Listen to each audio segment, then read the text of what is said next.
Alors la question est compliquée parce qu'effectivement, d'un côté, on peut dire qu'il y a un profil type, disons, on peut dire plutôt qu'il y a un profil type du non franchisé, c'est-à-dire il y a des profils qui ne sont pas compatibles avec le projet de franchise de façon générale. Et souvent ces profils-là sont le propre de personnes qui peuvent être extrêmement performantes, mais plutôt dans un projet individuel que collectif. Il y a des personnes qui sont absolument incapables psychologiquement de se ranger, si on peut dire, dans une norme, dans un concept prédéfini par quelqu'un d'autre que par lui, et qui, en revanche, dans un point de vente indépendant, peuvent être très performants.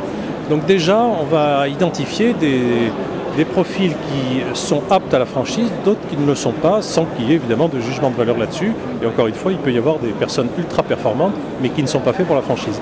Ensuite, y a-t-il un profil type du franchisé?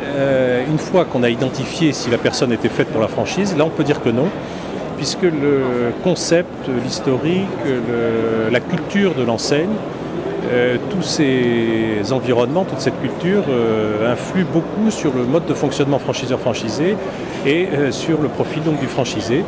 Par exemple, un concept dans lequel le franchisé est lui-même le commerçant, des enseignes comme le Tanner, comme Comtesse du Barry, comme Jeff de Bruges, etc., n'aura pas le même profil que des enseignes dans lesquelles le franchisé est d'abord un manager, comme par exemple dans l'hôtellerie, la restauration ou même peut-être le monde automobile.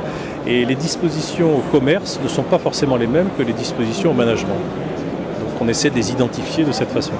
Et sinon, beaucoup se joue aussi sur la taille du point de vente.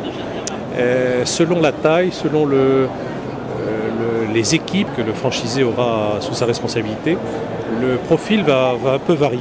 Alors il y a une troisième nuance, c'est lorsque le franchisé rejoint soit un réseau débutant, un réseau jeune, soit un réseau mature, un réseau plus ancien. On s'aperçoit que le profil et les facteurs de succès dans le réseau ne sont absolument pas les mêmes. Dans un réseau débutant, le franchisé est presque co-créateur de l'enseigne, pas du concept, mais au moins de l'enseigne et du réseau.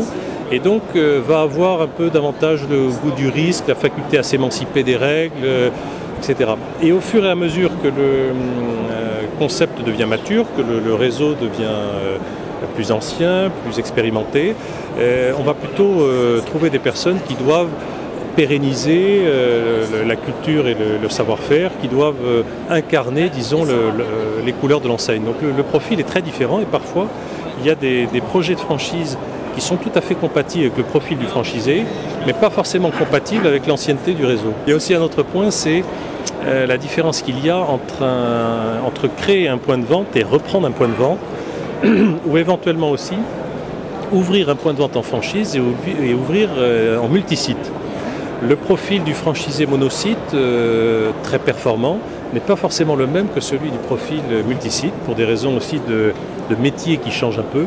Et parfois, on rencontre dans des réseaux des franchisés qui, excellents, voire premiers parfois dans certains réseaux que j'ai en tête, sur un point de vente, décident d'ouvrir un deuxième point de vente ou un troisième point de vente et deviennent quasiment les derniers du réseau parce que le cœur de métier, le mode de fonctionnement, de management, de communication n'est plus du tout le même.